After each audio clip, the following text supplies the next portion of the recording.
पजरौन आवे पजरौन आवे हो पजरौन आवे पजरौन आवे।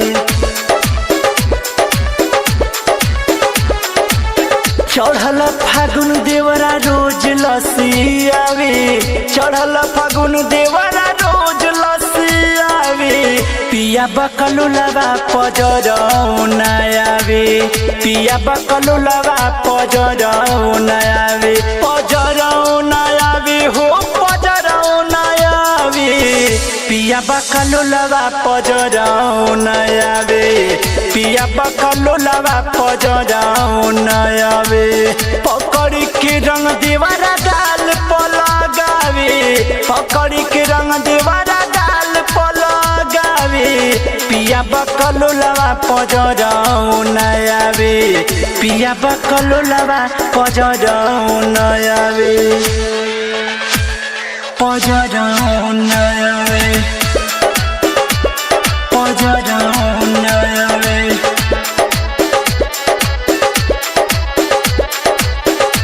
म्यूजिक बाय बादल स्टूडियो सादार गाजीपुर। हो रोज रोज देवरा हो साधेला निशाना होलिये में लागे सब खा जाई खाना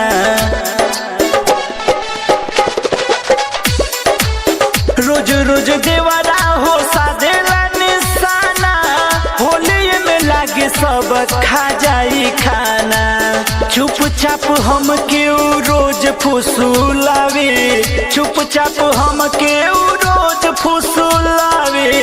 पिया बकलू लगा पजरौन आवे पिया बकलू लगा पजरौन आवे पिया बकलू लगा पजरौन आवे पजरौन आवे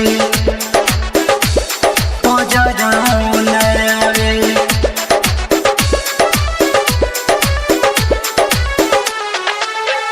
हो घोरी के रंगवा हो भर देता चोली अब कि न बच्चा बुआ गइल भौजी होली हो घोरी के हो रंगवा भर देता चोली अब कि न बच्चा बुआ गइल भौजी होली भीतरों से हमरो मन छछनावे भीतरों से हमरो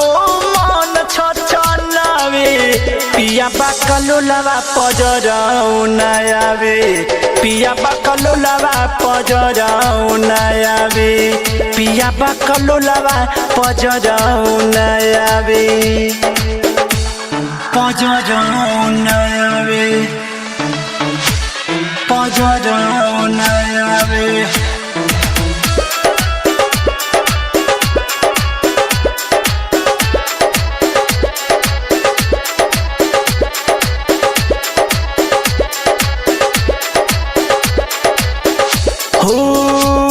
देवरवा तो छोड़ी नहीं दादा होलिये में मांगेला हक अपन आधा हो उदय देवरवा तो छोड़ी नहीं दादा होलिये में मांगेला हक अपन आधा बादल सूर्या तो खूब तड़पावे बादल सूर्या तो खूब तड़पावे पिया बकलू लगा पजरौन आवे पिया बकलू लगा पजरौन आवे पिया बकलू लगा पजरौन आवे हाय रे माई पजरौन।